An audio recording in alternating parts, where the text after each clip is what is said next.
প্রায় ৮ ঘন্টার চেষ্টায় শাহজালাল বিমানবন্দরের কার্গো ভিলেজের আগুন নিয়ন্ত্রণে ফায়ার ফাইটার আনসার সদস্য সহ আহত বেশ কয়েকজন। ৩৫টা ইউনিট কাজ করেছে, আমাদের জানার মধ্যে কোনো নিহত নাই। আর আমরা ২১১৮ অর্থাৎ রাত ৯টা ১৮-র সময় আগুন নিয়ন্ত্রণে দিয়েছি। শাহজালালে ফের বিমান ওঠানামা চালু, রাত ১টা থেকে পূর্ব নির্ধারিত সময়ে ছাড়ছে ফ্লাইট। শিডিউল ঠিক হতে সময় লাগবে আরও। আমাদের বিচার মেয়াদে খুশি কি চলে যাবে, আমরা খুবই বিলম্বের মধ্যে আছি। ফ্লাইট ৫ থেকে ৬ ঘন্টা minimum delay, so hectic of course, but কিছু করার নেই। ধ্বংসাত্মক কর্মকাণ্ডের প্রমাণ পেলে কঠোর পদক্ষেপের হুঁশিয়ারি সরকারের। আগুন নেভাতে দীর্ঘসূত্রতায় বিস্মিত ফায়ারের সাবেক কর্মকর্তারা। সমালোচনা সত্ত্বেও জুলাই সনদের শীর্ষ দলগুলোর স্বাক্ষরকে ইতিবাচক হিসেবে দেখছেন বিশেষজ্ঞরা। দলগুলোর সদিচ্ছার অভাবে আবারও স্বৈরাচার সৃষ্টির শঙ্কা। সব রীতিনীতির বিপক্ষে গিয়ে যদি একটা আমরা উদ্ভট আইন ব্যবস্থা বা রাজনৈতিক ব্যবস্থা করি, তাহলে তো খেসারত আমাদের আরো ২০-২৫ বছর ধরে দিতে হবে। যদি এটা গণপরিষদের মতো বা সাময়িক গণপরিষদের মতো একটা ভূমিকা পালন করে এই জিনিসগুলোকে সে অ্যাকসেপ্ট করে নেয়, তাহলে ভবিষ্যতে কোর্টে এটাকে চ্যালেঞ্জ করা উইল বিকাম এক্সট্রিমলি ডিফিকাল্ট। ৩ দফা দাবিতে শহীদ মিনারে অনড় অবস্থানে এমপিওভুক্ত বেসরকারি শিক্ষকরা অনেকেই হয়ে পড়ছেন অসুস্থ। সরকারি আশ্বাস না পেয়ে হতাশা। জাতিকে আমরা আলোকিত করব, কিন্তু আমরা থাকি অন্ধকারে। শিক্ষক মনে রাষ্ট্রের বোধ হয়ে গেছে বর্তমানে দেখা যাচ্ছে। উনি যে টাকাটা হিসাব করলেন, এরপর আমাদের কর্মচারী যারা আছে তাদের তো ৫০০, ৬০০, ১,০০০ টাকার উপরে আসে না। তাহলে এই টাকা দিয়ে কোথায় বাসা পাওয়া যাবে?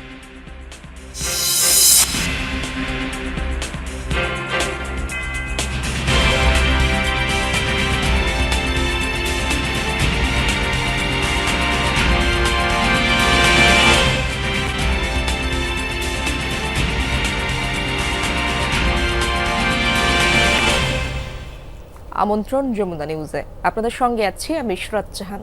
এতক্ষণ শিরোনামগুলো দেখছিলেন। আগুনে পুড়ে ছাই শাহজালাল বিমানবন্দরের কার্গো ভিলেজের আমদানি শাখা। শনিবার দুপুরে লাগা ভয়াবহ ওই আগুন নিয়ন্ত্রণে আনতেই ফায়ার সার্ভিসের ৩৭টি ইউনিটের লেগেছে প্রায় ৮ ঘন্টা। দেশের প্রধান বিমানবন্দরের ফ্লাইট কার্যক্রম চালু হয়েছে রাত ৯টার পর। ঘটনা তদন্তে কার্গো কমপ্লেক্সের নিয়ন্ত্রণে থাকা বিমান বাংলাদেশ এয়ারলাইন্সের পক্ষে ৭ সদস্যের একটি কমিটি গঠন করা হয়েছে।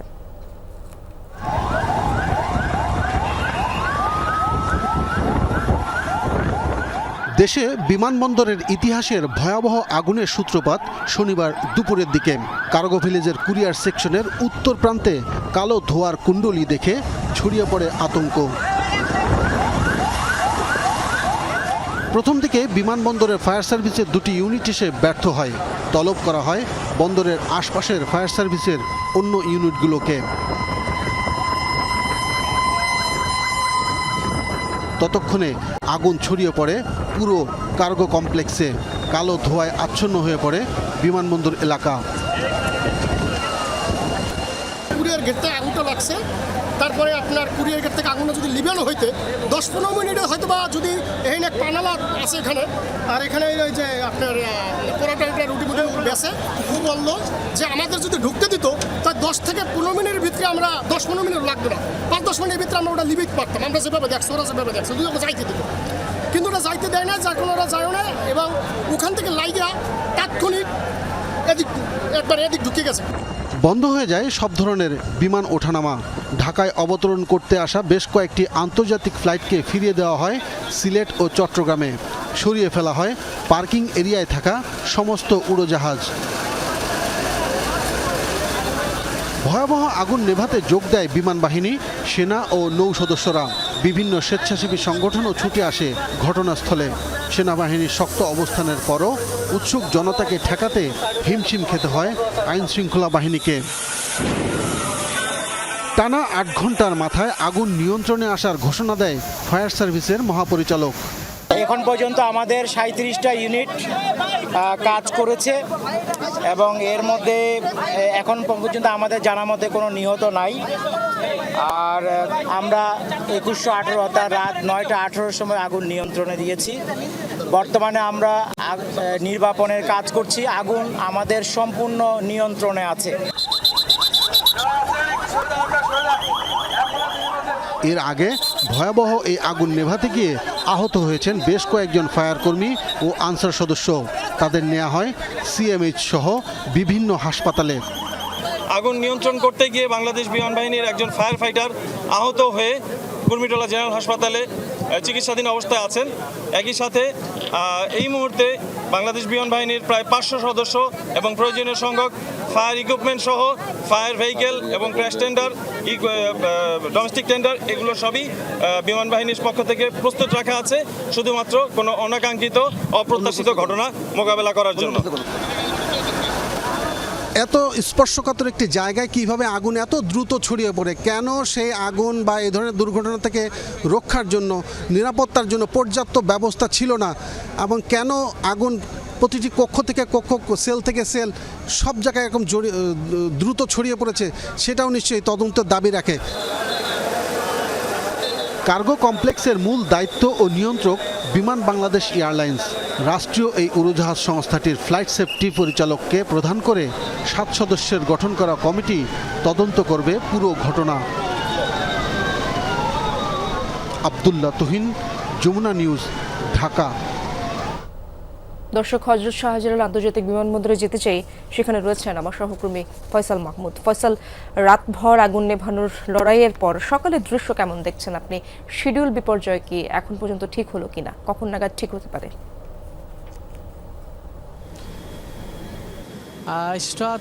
রাতভর আসলে যে ফায়ার ফাইটারদের যে অক্লান্ত পরিশ্রম কিংবা তাদের সাথে যুক্ত হওয়া সামরিক বাহিনী, সেনাবাহিনী, বিমান বাহিনী, তার পাশাপাশি আনসার সদস্যরা, পুলিশ সদস্যরা আসলে সকলেই চেষ্টা করেছিলেন যাতে যত দ্রুত আগুনকে নিয়ন্ত্রণে এনে পুরোপুরি যাতে এই ক্ষয়ক্ষতির পরিমাণ যাতে কমানো যায় সে বিষয়ে সকলেরই চেষ্টা ছিল।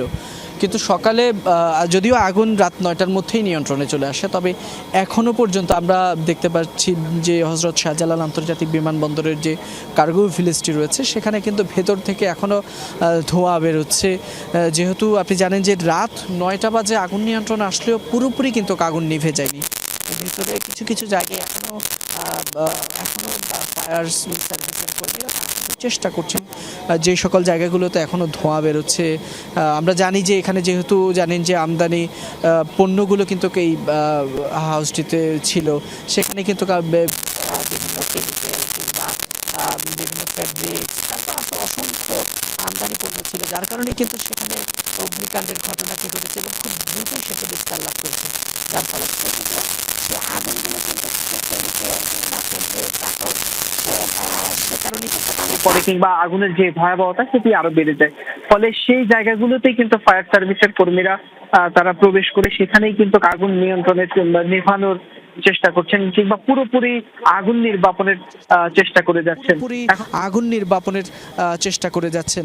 এখনো পর্যন্ত যদি দেখেন সেখানে কিন্তু সেনাবাহিনীর সদস্যরাও রয়েছেন, সেখানে পুলিশের সদস্যরাও রয়েছেন, তারাও কিন্তু ফায়ার সার্ভিসের সাথে কাজ করছেন। একই সাথে আপনি জানেন যে পুরো যে ভয়াবহ যে অগ্নিকাণ্ডের ঘটনাটি ঘটেছে সেই মূল যে অগ্নিকাণ্ড সেটি কিন্তু নিয়ন্ত্রণে প্রায় 37টি ইউনিট প্রয়োজন হয়েছিল। ইউনিট একযোগে কাজ করে সেই আগুনকে তারা নিয়ন্ত্রণে আনতে সক্ষম হয়েছেন। তবে যদি এই মুহূর্তে 37টি ইউনিট নেই, তবে এখনও কিন্তু বেশ কয়েকটি ইউনিট রয়েছে, তারা কিন্তু সেই গতকাল থেকেই তারা অনবরত চেষ্টা করে যাচ্ছেন। হয়তো আর কয়েক ঘন্টা পরেই পুরোপুরি যে কন্ট্রোল সেটি হয়তো তারা প্রতিষ্ঠা করতে পারবেন। আর শিডিউল বিপর্যয়ের কথা যদি বলি, বিমান আপনি জানেন যে গতকাল রাত থেকেই কিন্তু বিমান চলাচল, বেসামরিক বিমান চলাচল শুরু হয়েছে। আমরা সকাল থেকেও দেখেছি হযরত শাহজালাল আন্তর্জাতিক বিমানবন্দর থেকে দেশি বিদেশি যে সকল ফ্লাইটগুলো ছিল, অর্থাৎ বাংলাদেশ থেকে বিশ্বের বিভিন্ন গন্তব্যের উদ্দেশ্যে যাওয়ার জন্য যে যাত্রীরা ছিলেন তাদেরকে বহনকারী সেই সব বিমানগুলো কিন্তু নির্দিষ্ট সময় পরপরই কিন্তু হযরত শাহজালাল আন্তর্জাতিক বিমানবন্দর ছেড়ে গেছেন। সেই সাথে বিভিন্ন দেশ থেকে, বিশ্বের বিভিন্ন দেশ থেকে যারা বাংলাদেশে এসেছেন সেই ধরনের ফ্লাইটগুলো আমরা দেখেছি সকাল থেকে তারা কিন্তু বাংলাদেশে অবতরণ করছেন। তবে শিডিউল বিপর্যয়ে সেরকম কিছু এখন আমাদের অফিসিয়ালি কর্তৃপক্ষ জানায়নি। ধন্যবাদ আপনাকে ফয়সাল। কার্গো ভিলেজে অগ্নিকাণ্ডের রেশ পড়েছে, বিমান চলাচলে।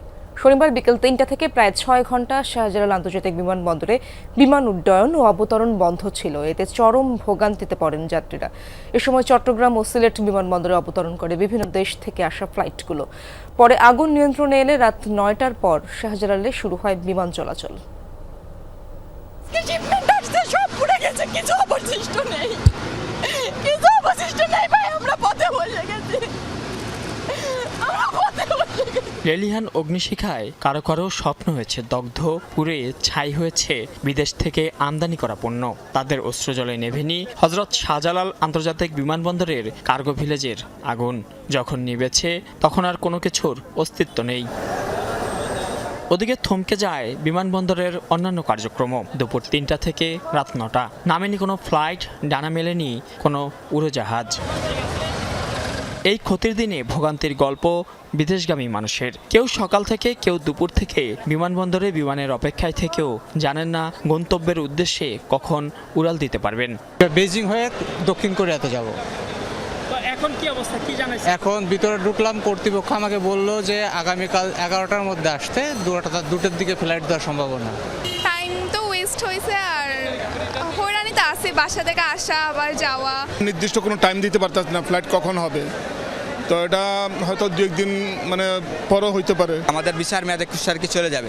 আমরা খুবই বিলম্বের মধ্যে আছি, খুব চিন্তায় আমাদের ফ্যামিলি খুব চিন্তার মধ্যে আছে। বিমান স্থগিত হওয়ায় কেউ কেউ নিজ থেকেই রওনা হয়েছেন হোটেল কিংবা বাসার উদ্দেশ্যে। আবার কারো কারো বিমান কর্তৃপক্ষই করেছে থাকা খাওয়ার ব্যবস্থা। পরবর্তী ফ্লাইট বা তাদের যে ফ্লাইটটি ক্যান্সেল হয়েছে বা স্থগিত হয়েছে আপাতত, সেই ফ্লাইট কখন দেয়া হবে সেই সময়টা তাদেরকে জানানো হয়নি এবং তারা অনেকেই এখনও বিমানবন্দরে অপেক্ষায় আছেন। অনেকেই দেখেছি যে আমরা চলে গিয়েছেন। প্রতিটা ফ্লাইট 5 থেকে 6 ঘন্টা minimum delay. So hectic of course, but কিছু করার নেই। এয়ারআরবি এয়ারলাইন্স আমাদেরকে হোটেলে নিয়ে যাচ্ছে, নেক্সট ফ্লাইটে আবার ওনারা নিয়ে এসে নিজ দায়িত্বে উঠাই দেবে। থাকার ব্যবস্থা তারা দায়িত্ব নিছে, তারা গাড়ি দিয়ে নিয়ে হোটেলে রাখবে, ওইখান থেকে ফ্লাইট যে সময় হবে আবার তারা নিয়ে আসবে। এদিন শাহজালাল আন্তর্জাতিক বিমানবন্দরে বিমান উড্ডয়ন ও অবতরণ বন্ধ থাকায় বিকল্প হিসেবে বিমান অবতরণ করে চট্টগ্রাম, সিলেট ও কলকাতার বিমানবন্দরে। ফলে সেখান থেকে ঢাকায় আসা বা গন্তব্যে যাওয়া নিয়েও পড়তে হয় ভোগান্তিতে। ফ্লাইট হবে নাকি হবে না, নাকি আমরা বাড়ি চলে যাব। আসছি অনেক দূর থেকে, চকরিয়া থেকে। আমরা যদি আমাদের জবে গিয়ে আমরা যদি এখন জয়েন করতে না পারি তাহলে আমাদের জন্য একটা সমস্যা হয়ে যাবে। এদিকে রাত 1টা থেকে অপরিবর্তিত থাকছে পূর্ব নির্ধারিত ফ্লাইট। তবে এখনও ঠিক হয়নি স্থগিত হওয়া বিমানের পরবর্তী সময়সূচি। মাইনুল মারুফ, যমুনা নিউজ, ঢাকা। আগুনের লেলিহান শিখায় ভস্য আমদানি করার শত শত কোটি টাকার নানা পণ্য। মারাত্মকভাবে ক্ষতিগ্রস্ত হয়েছে পুরো কার্গো ব্যবস্থাপনা। ক্ষয়ক্ষতির সঠিক পরিমাণ এখনও নির্ধারণ করা যায়নি। অন্তর্বর্তীকালীন সরকার বলছে ধ্বংসাত্মক কর্মকাণ্ডের প্রমাণ পেলে কঠোর পদক্ষেপ নেওয়া হবে। আর ফায়ার সার্ভিসের 7 সদস্যের তদন্ত কমিটিকে 4 কার্য দিবসের মধ্যে রিপোর্ট দিতে বলা হয়েছে। কার্গো ভিলেজের যে অংশ থেকে আগুনের সূত্রপাত সেটা সবচেয়ে গুরুত্বপূর্ণ কুরিয়ার শাখা। আমদানি করা সবচেয়ে গুরুত্বপূর্ণ ম্যাটেরিয়ালস সহ স্পর্শকাতর পণ্য মজুদ রাখা হয় সেখানে। চোখের সামনে সব পুড়ে ছাই হয়েছে রাক্ষসে আগুনের লেলিহান শিখায়। আগুন লেগেছে শুধু আমদানি শাখায়। এখানে বিভিন্ন আন্তর্জাতিক কুরিয়ার সার্ভিস, ফ্রেট ফরওয়ার্ডের কোম্পানি এবং শত শত টন পণ্য সংরক্ষিত থাকে। দৈনিক যেখানে ধারণ ক্ষমতা 300 টন, সেখানে প্রতিদিন জমা হয় 1000 টনেরও বেশি খালাস পণ্য, যার পুরোটাই এখন কেবলই পোড়া ধ্বংসস্তূপ। জানা যায় আগুনের সূত্রপাত আমদানি কার্গোর সেই কুরিয়ার সেকশন থেকেই, যেখানে ছিল মজুত করা বহু কেমিক্যাল পণ্য, ফার্মাসিউটিক্যালস ইকুইপমেন্ট আর সুতা সহ নানা পণ্য। শত কোটি টাকার মাল এখানে এই যে দেখেন, এই যে আগুন জ্বলে উঠছে, এই যে এই ধার্য পদার্থ, এগুলো কেমিক্যাল। প্রত্যেকটা কেমিক্যাল হলো মূল্যবান। এখানে স্বর্ণ আছে, এখানে ডায়মন্ড আছে, এখানে গোলা বারুদ আছে, অস্ত্র আছে, মানে আমদানিকৃত সব কিছু। DHL, FedEx, তারপরে UPS, অনেকগুলি যেগুলি ইন্টারন্যাশনাল কুরিয়ার কোম্পানি, সারা পৃথিবীর থেকে মাল সামাল আসে। ছোট ছোট পার্সেল, ওই হাফ কেজি, 1 কেজি, 10 কেজি, এই ধরনের যত স্যাম্পল থাকে, আমরা স্যাম্পল বলি এটাকে, তো সেইটা থাকে হচ্ছে এই সাইডটাতে, এই শেডটাতে লাস্টের কর্নারে, যেটা আগুন এখনও জ্বলতেছে। তারপরে আছে আমাদের কেমিক্যাল, এরপরে আছে আমাদের বন্ডের যে সুবিধায় মালগুলি বের হয় সারা বাংলাদেশের গার্মেন্টসের বিভিন্ন আর্জেন্ট শিপমেন্টগুলি। যেমন আমারই পার্সোনাল, আমার এক ফ্যাক্টরি 16 টন সুতাই আছে, তো সুতাটা শুক্রবার নেমেছে, তো সেটা টোটালটাই শেষ। ঘটনাস্থল দেখতে আসেন অন্তর্বর্তী সরকারের উপদেষ্টা। ভয়াবহ আগুনের ঘটনা দেখে চিন্তিত নিজেও। এই অবস্থায় অন্তর্বর্তী সরকার এক বিবৃতিতে বলেছেন, নাশকতা বা অগ্নিসংযোগের কোনো বিশ্বাসযোগ্য প্রমাণ পাওয়া গেলে সরকার তাৎক্ষণিক দৃঢ় পদক্ষেপ নেবে। কোনো অপরাধমূলক কর্মকাণ্ড বা উস্কানির মাধ্যমে জনজীবন ও রাজনৈতিক প্রক্রিয়াকে বিঘ্নিত করার সুযোগ দেয়া হবে না। 7 সদস্যের তদন্ত কমিটিকে 5 কার্যদিবসের মধ্যে রিপোর্ট দিতে বলা হয়েছে। কার্গো ভিলেজের এই ভয়াবহ আগুন শুধু অবকাঠামো নয়, পুড়িয়ে দিয়েছে দেশের আমদানি খাতের বড় অংশের আশা। এখন তদন্তেই বের হবে আগুনটা ছিল দুর্ঘটনা নাকি অবহেলার ফল।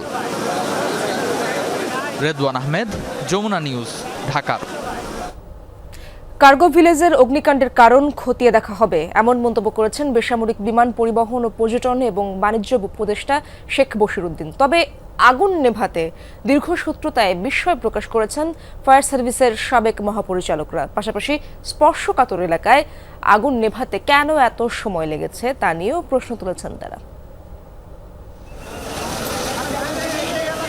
সময় দুপুর 1:15। হযরত শাহজালাল আন্তর্জাতিক বিমানবন্দরের কার্গো ভিলেজে অগ্নিকাণ্ড। টানা প্রায় 7 ঘন্টা জ্বলে আগুন। সম্পূর্ণ পুড়ে ভস্ম হয়ে যায় আমদানি শাখা।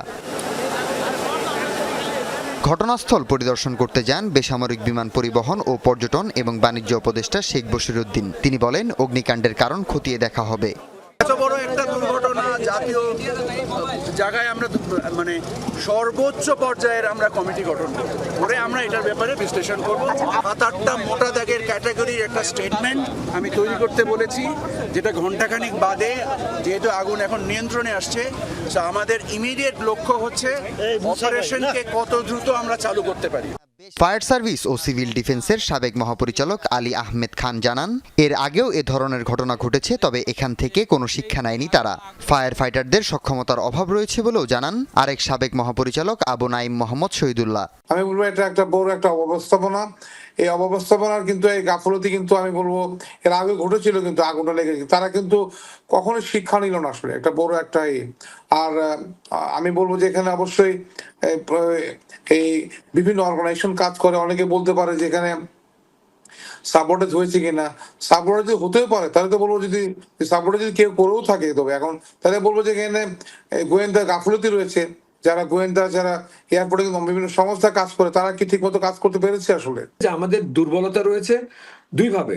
একটা হলো যে যারা ফাইট করবে তাদের সক্ষমতার অভাব রয়েছে, আর দ্বিতীয়ত যারা ব্যবহার করবে তাদেরকে যদি আমরা সচেতন না করতে পারি, তাদেরকে বাধ্যতামূলকভাবে যে ব্যবস্থাপনা সঠিক না করা পর্যন্ত তাদেরকে ছাড় দেওয়া যাবে না।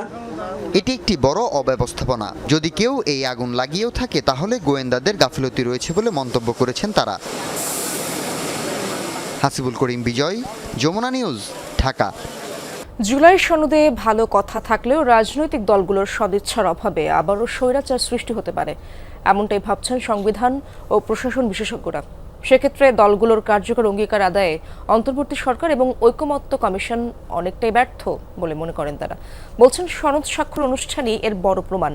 একই বিষয়ে চূড়ান্ত খসড়া এবং স্বাক্ষরিত সনদে দ্বিমুখী অবস্থানের সমালোচনা করেছেন তারা। আলমগীর স্বপনের রিপোর্টে বিস্তারিত। অনিশ্চয়তা, উৎকণ্ঠা, হামলা, সংঘর্ষের পথ পেরিয়ে স্বাক্ষরিত হয়েছে জুলাই সনদ। তবে সংলাপে অংশ নেয়া 33 দলের মধ্যে সনদে স্বাক্ষর করেছে 24টি। সনদে বাস্তবায়নের আইনি ভিত্তি না থাকায় অনুষ্ঠানে যায়নি গণঅভ্যুত্থানের নেতৃত্বদানকারী ছাত্রনেতাদের দল এনসিপি। স্বাধীনতার ঘোষণাপত্র সনদে না থাকায় বামপন্থী 4 দলও যায়নি অনুষ্ঠানে। এমন বিভেদের মাঝে সনদ স্বাক্ষরিত হলেও প্রধান উপদেষ্টা ডক্টর মোহাম্মদ ইউনূস একে বাংলাদেশে নবজন্ম হিসেবে দেখছেন। এখন আমাদের সামনের দিকে এগিয়ে নিয়ে যাবে। যদিও তা নতুন বাংলাদেশ গড়ার কার্যক্রমকে কতটা এগিয়ে নেবে এ নিয়ে প্রশ্ন আছে সংবিধান বিশেষজ্ঞ শাহদিন মালিকের। ভালো কথা লিখলে যদি দেশ ভালো হয়ে যেত, তো দুনিয়াতে কোনো খারাপ দেশ থাকতো না। সোভিয়েত ইউনিয়ন যখন ভেঙে গেল, সংবিধান বিশেষজ্ঞরা এসে রাশিয়ান রিপাবলিকের নতুন সংবিধান রচনায় সাহায্য করলো। তারা খুব সুন্দর সংবিধান পাশ করলো 1993 সালে। তো এখন 30 বছর পরে ওই সংবিধানের ফলাফল কি পুতিং। খসড়া ও স্বাক্ষরিত সনদে একই বিষয়ে দুই অবস্থানের সমালোচনাও করেছেন বিশেষজ্ঞরা। প্রশ্ন তুলেছেন ৭১-এর মুক্তিযুদ্ধের মাধ্যমে অর্জিত স্বাধীনতার ঘোষণাপত্র প্রথমে না রাখা নিয়ে। বলা আছে যে কনস্টিটিউশনাল অ্যামেন্ডমেন্টের ক্ষেত্রে উচ্চ কক্ষের 2/3 মেজরিটি লাগবে, কিন্তু এই জুলাই সনদে কিন্তু ওনারা সবাই এগ্রি করছেন হচ্ছে সিম্পল মেজরিটি।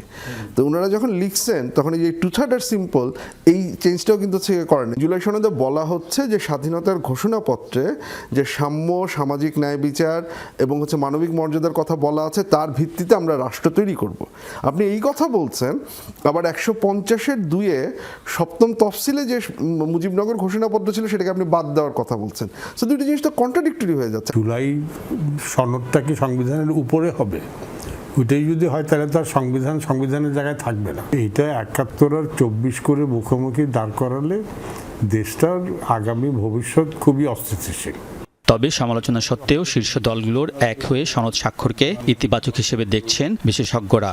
বলছেন সব দলকে যৌক্তিকভাবে ঐক্যমতে আসতে হবে সনদ বাস্তবায়নের প্রক্রিয়া নিয়ে। যে আগামী সংসদ যেটা নির্বাচিত হয়ে আসবে তার দুইটা ভূমিকা থাকবে। সো লেটস সে প্রথম 60 ডেজ বা 90 ডেজ সে গণপরিষদের ভূমিকা পালন করবে, এই একই সময়ে সে সরকারের ভূমিকাও পালন করবে। যদি আমরা নেক্সট পার্লামেন্টকে কনস্টিটিউয়েন্ট পাওয়ার বা গাঠনিক পাওয়ার দেই, যদি এটা গণপরিষদের মতো বা সাময়িক গণপরিষদের মতো একটা ভূমিকা পালন করে এই জিনিসগুলোকে সে অ্যাকসেপ্ট করে নেয়, তাহলে ভবিষ্যতে কোর্টে এটাকে চ্যালেঞ্জ করা উইল বিকাম এক্সট্রিমলি ডিফিকাল্ট। গণভোট সারা দুনিয়াতে দ্বিতীয় পর্যায়ে দ্বিতীয় ধাপে হয়। প্রথমে নির্বাচিত প্রতিনিধিরা একটা পক্ষে ভোট দিল, তারপরে কিছু। তো আমাদের ওইটা সব মানে দুনিয়ার প্রচলিত সব রীতিনীতির বিপক্ষে গিয়ে যদি একটা আমরা উদ্ভট আইন ব্যবস্থা বা রাজনৈতিক ব্যবস্থা করি, তাহলে তো খেসারত আমাদের আরও 20-25 বছর ধরে দিতে হবে। সনদ বাস্তবায়ন নিয়ে সামনে রাজনৈতিক পরিস্থিতি অস্থিতিশীল হওয়ার আশঙ্কাও করছেন বিশেষজ্ঞরা। দেশে অস্থিতিশীলতাটা বাড়বে। আলমগীর স্বপন, যমুনা নিউজ, ঢাকা। বেতন, বাড়ি ভাড়া বৃদ্ধি, উৎসব ভাতা বৃদ্ধি এবং জাতীয়করণের দাবিতে কেন্দ্রীয় শহীদ মিনারে অনশন ও অবস্থান কর্মসূচি পালন করছেন বেসরকারি স্কুল ও কলেজের এমপিওভুক্ত শিক্ষকরা। থাকছেন খোলা আকাশের নিচে, অনেকেই হয়ে পড়ছেন অসুস্থ। এরপরও সরকারের পক্ষ থেকে কোনো আশ্বাস না পেয়ে হতাশ শিক্ষকরা। দাবি আদায় না হওয়া পর্যন্ত কর্মসূচি অব্যাহত রাখার কথা জানিয়েছেন আন্দোলনরত শিক্ষকরা। 11টার সময় আমার ছোট মেয়ে ফোন আব্বু তুমি কোথায়? তখন আমি শহীদ মিনারে। আব্বু তোমার ভয় করবে না? না মা, অনেক স্যারেরা আছে, কোনো ভয় নাই। কিন্তু শিক্ষক হয়েও নিজেদের দাবি আদায়ে এমন রাত্রি যাপনের অভিজ্ঞতা বলতে গিয়ে গলা ধরে আসে গোপালগঞ্জের আইসিটি শিক্ষক মিজানুর রহমানের। সামান্য বেতনের চাকরিতে না চলে সংসার, না পারেন সামাজিকতা রক্ষা করতে। মিজানুর রহমানের মতো ময়মনসিংহের মাদ্রাসা শিক্ষক আজহারুল ইসলামের চোখেও কান্নার ঢল নামে। চাকরির টাকা দিয়ে আমি আব্বাকে একটা গেঞ্জি কিনে দেব, আমার মাকে একটা জামার কাপড় কিনে দিব, আমার দ্বারা সম্ভব হয় নাই। কোরবানির সময় ছোট বাচ্চা আব্বু সবাই কোরবানি দেবে না, আমি দেবো আব্বু দেবো, এইভাবে সান্ত্বনা দিয়ে তারপর ধার দেনা করে তারপর অনেক কষ্টে ছোট একটা গরু খুঁজিয়েছি। কোন গরুর দাম কম, সেই গরুর একটা ভাগ থাকা যায় কিনা। ক্লান্ত শরীরে কেউ ঘুমিয়ে পড়েছেন, কারো চোখে রাজ্যের ঘুম, কিন্তু অনিশ্চিত জীবনের ভাবনায় ঘুম আসছে না। এখানে সবাই শুয়ে আছে দেখেন, কিন্তু ঘুম নাই, টেনশন। জাতিকে আমরা আলোকিত করব, কিন্তু আমরা থাকি অন্ধকারে।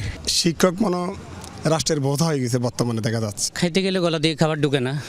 বেতন ও বাড়ি ভাড়া ভাতা বৃদ্ধি, উৎসব ভাতা বৃদ্ধি এবং জাতীয়করণের দাবিতে বেসরকারি স্কুল ও কলেজের এমপিওভুক্ত শিক্ষকরা আন্দোলন করে আসছেন দীর্ঘদিন হলো। তাদের অভিযোগ বাড়ি ভাড়া বাবদ সরকারি প্রস্তাব যথেষ্ট নয়। উনি যে টাকাটা হিসাব করলেন, এরপর আমাদের কর্মচারী যারা আছে তাদের তো 500, 600, 1000 টাকার উপরে আসে না। তাহলে এই টাকা দিয়ে কোথায় বাসা পাওয়া যাবে? আমরা দ্রুত প্রজ্ঞাপন চাই, হয় প্রজ্ঞাপন নতুবা আমাদের মরণ। 20% থেকে 20% আমরা নেব না। দাবি আদায়ে শহীদ মিনারে অনশন ও অবস্থান কর্মসূচি চলছে 2 দিন হলো।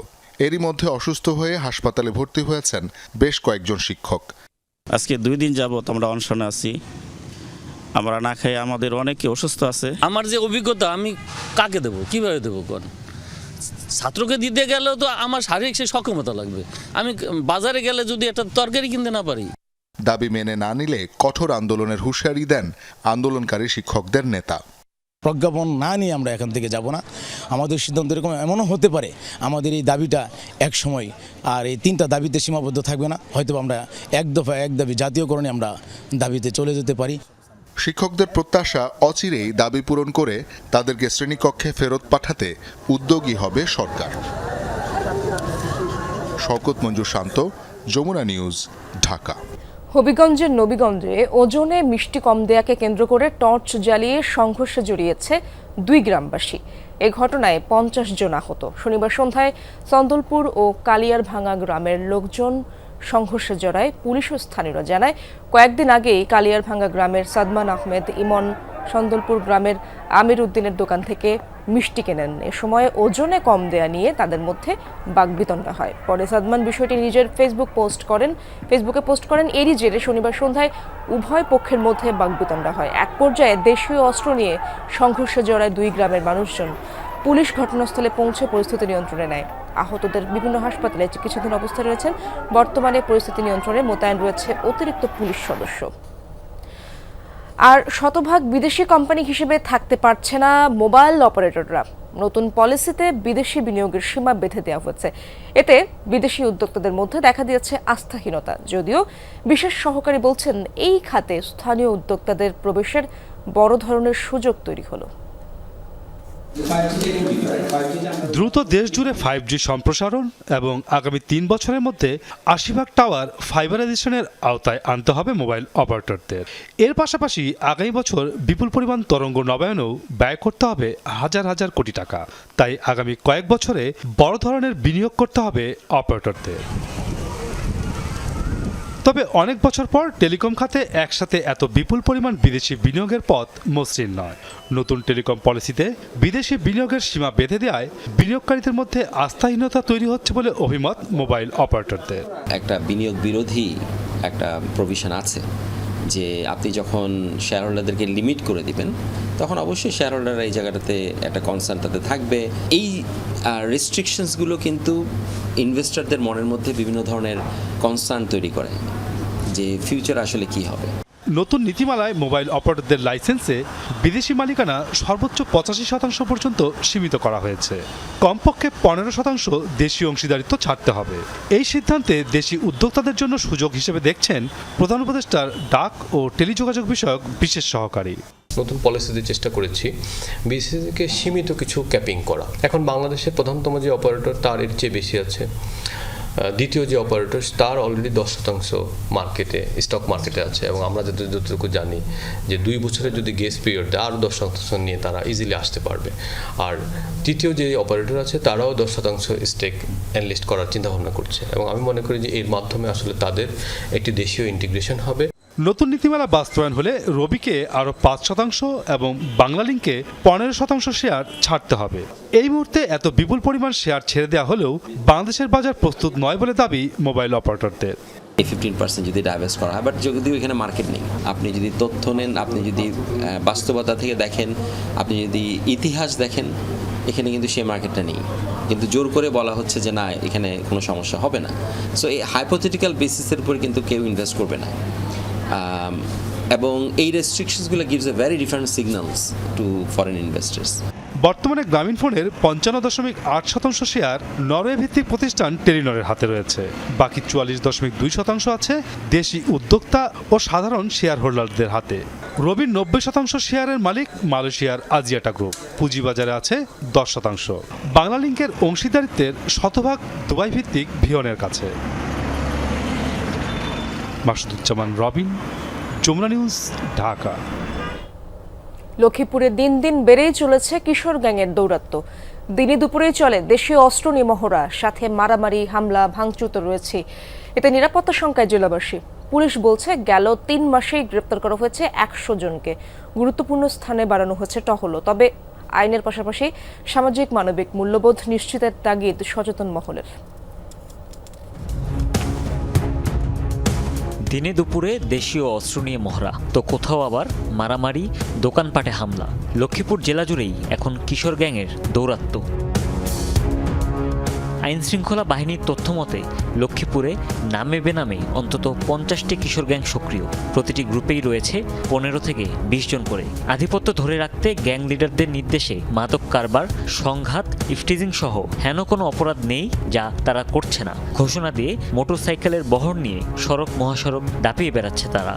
খুবই কম বয়স, এদের 20 বা 25 বছর বয়স, কিন্তু এদের উৎপত্তিতে আমরা ঠিকমতো চলাফেরা করতে পারি না। সোশ্যাল মিডিয়ার মধ্যে তাৎক্ষণিকভাবে তারা পোলাপান জড়ো করে যে কোনো জায়গায় হামলা করতেছে। অস্ত্র নিয়ে যেভাবে বিভিন্ন জায়গায় দাঁড়িয়ে থাকে, বিশেষ করে সন্ধ্যার পরে আমরা যারা লক্ষ্মীপুর পাশে আমরা অনেক আতঙ্কে থাকি। কিশোর স্টুডেন্টরা এরা স্কুলমুখী না হয়ে এরা অন্য কোনো কাজে ব্যস্ত থাকে, যেগুলোতে আমরা দেখি যে অস্ত্র নিয়ে হাঁটাহাঁটি করে, তারপরে লাঠিসোঁটা নিয়ে হাঁটাহাঁটি করে। বেপরোয়া এসব গ্যাং এখন জনমনে রীতিমতো আতঙ্ক। আইন শৃঙ্খলা রক্ষায় প্রশাসনের নজরদারি বাড়ানোর তাগিদ সচেতন মহলের। বেরিয়ে আসার আসলে কোনো সহজ পথ নাই, তবে আমি মনে করি যে আইন শৃঙ্খলা বাহিনী যারা আছেন তারা এইসব কিশোর গ্যাংগুলোর একটা লিস্ট করতে পারেন এবং এদেরকে লিস্ট করে ধরে ধরে মানসিকভাবে তাদেরকে হয়তো একটু ভালো অবস্থানে নিয়ে যাওয়া যায়। জেলা পুলিশের মতে এসব গ্যাংয়ের বিরুদ্ধে হত্যাসহ বিভিন্ন মামলা রয়েছে। গেল 3 মাসেই ধরা হয়েছে অন্তত 100 জনকে। তবুও থামানো যাচ্ছে না অপতৎপরতা। প্রতিনিয়ত আমরা আমাদের যে অভিযান অব্যাহত আছে। আমরা 12টা পয়েন্টকে আমরা চিহ্নিত করেছি। 12টা পয়েন্টকে চিহ্নিত করে যে সময় তাদের দৌরাত্ম বাড়ে সে সময় আমরা পুলিশ টহল এবং চেকপোস্ট বাড়িয়েছি। শুধু আইনের শাসন নয়, কিশোর অপরাধ রুখতে শিক্ষা ও সামাজিক মানবিক মূল্যবোধে জোর দেওয়ার তাগিদ সকলের।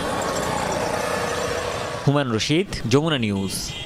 ফরিদপুরের বোয়ালমারী কাদিরদি বাজারে অগ্নিকাণ্ডে পুড়ে ছাই 15টি দোকান।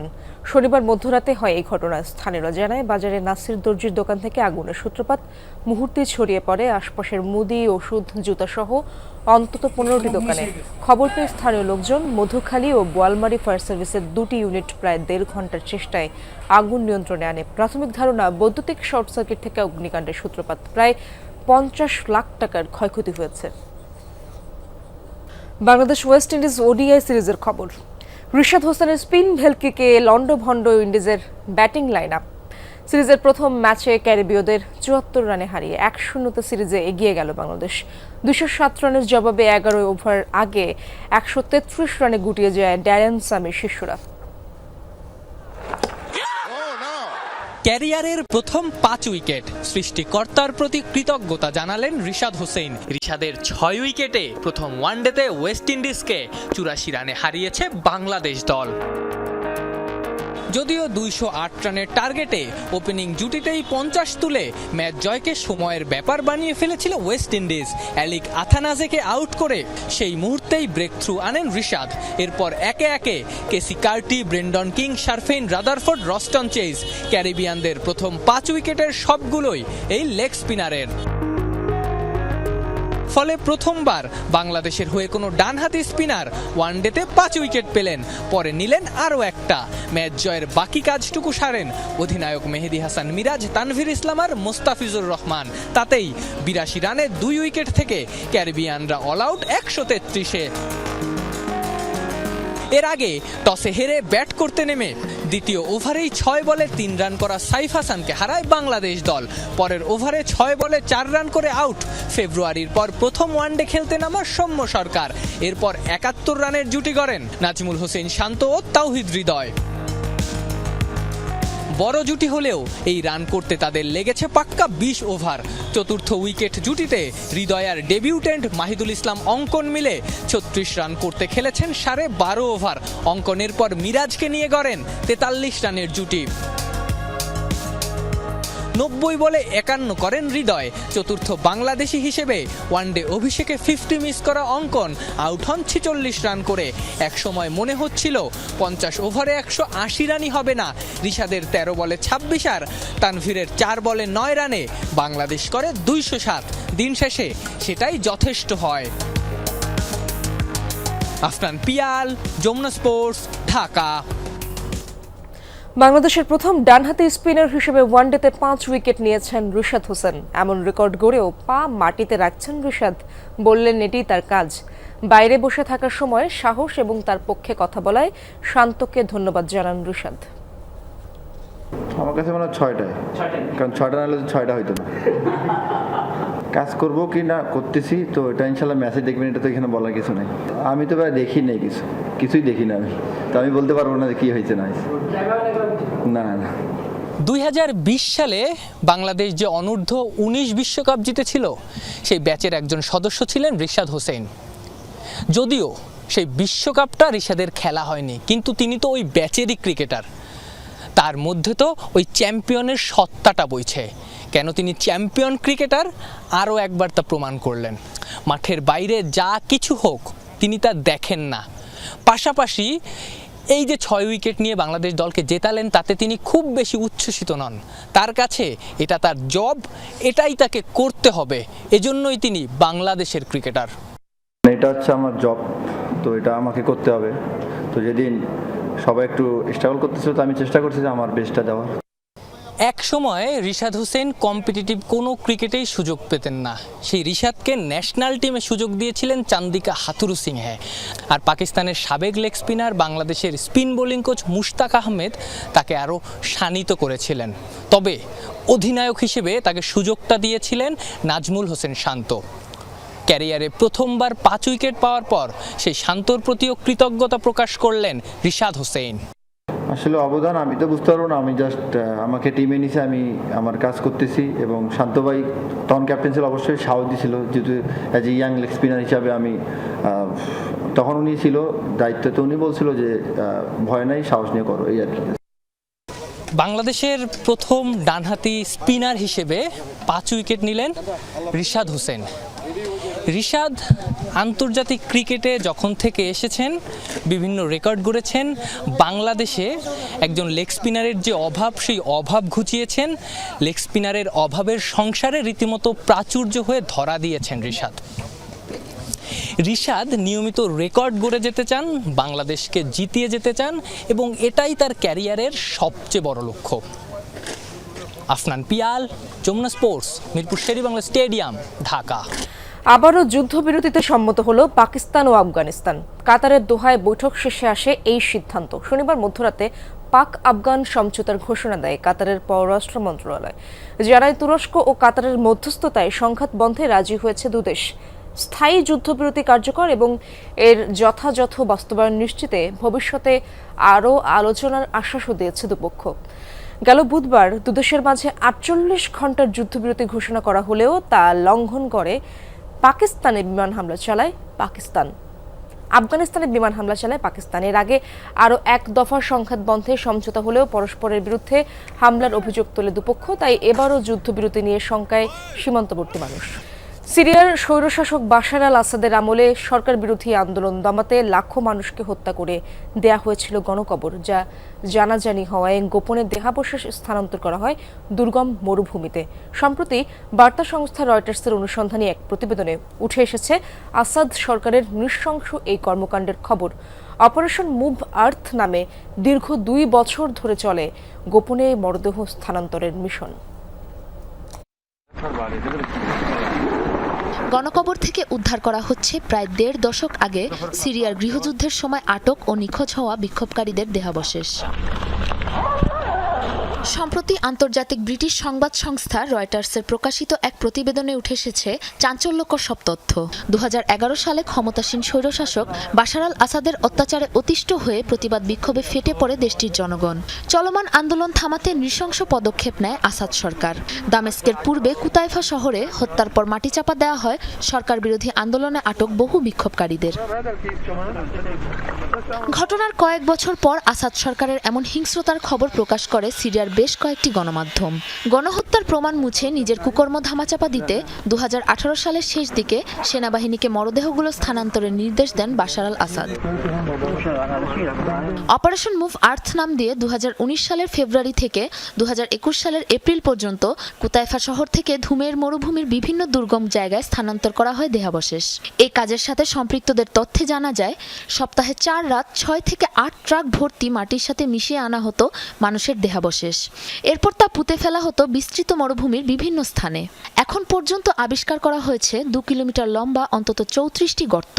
ধারণা করা হচ্ছে গর্তগুলোতে চাপা দেওয়া হয়েছে লাখখানেক মানুষের দেহাবশেষ। গৃহযুদ্ধে নিখোঁজ হওয়া মানুষের সংখ্যা 1,60,000-এরও বেশি বলে ধারণা সিরিয়ার মানবাধিকার গোষ্ঠীগুলোর। তাদের বিশ্বাস নিখোঁজ হওয়া দুর্ভাগা মানুষগুলোর শেষ ঠাঁই হয়েছে গণকবরগুলোয়। Sabrina Nusrat, Jamuna news. Russia Ukraine চলমান যুদ্ধের বাস্তবতার সংঘাতে জড়িয়ে পড়ার শঙ্কায় পূর্ব ও মধ্য ইউরোপের অনেক দেশ। এই পরিস্থিতিতে কেউ কেউ নিচ্ছে পূর্ব প্রস্তুতিও। রোমানিয়ায় বাস্তব যুদ্ধের মহড়ায় অংশ নিচ্ছে রিজার্ভ সেনারা। বিশেষ প্রশিক্ষণ দেওয়া হচ্ছে বেসামরিক নাগরিকদেরও। রোবট কুকুর সহ আধুনিক প্রতিরক্ষা সরঞ্জামের ব্যবহারও দেখা যাচ্ছে। পরনে মিলিটারি পোশাক, হাতে রাইফেল, খানিক দূরেই রাখা আছে নিশানা। একের পর এক গুলি ছুড়ে নিজেদের দক্ষতা যাচাইয়ে ব্যস্ত রোমানিয়ার রিজার্ভ সেনা সদস্যরা। এমনিতে বিভিন্ন বেসামরিক পেশায় যুক্ত তারা, কিন্তু যুদ্ধ বাঁধলে যাতে দেশ রক্ষায় এগিয়ে আসতে পারেন সে কারণেই এই খণ্ডকালীন সামরিক প্রশিক্ষণ। শেষবার আমি রাইফেল চালিয়েছিলাম প্রায় 20 বছর আগে, সেটি ছিল 2004 সাল। তখন সেনাবাহিনীর এই প্রশিক্ষণ পর্ব শেষ করেছিলাম।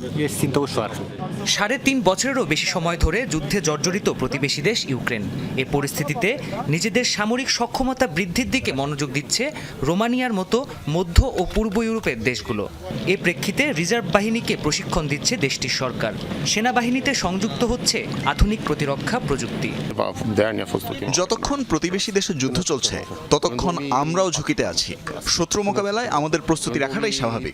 তুমি যদি নিজেকে প্রস্তুত না রাখো তবে তুমিই হবে সহজ টার্গেট।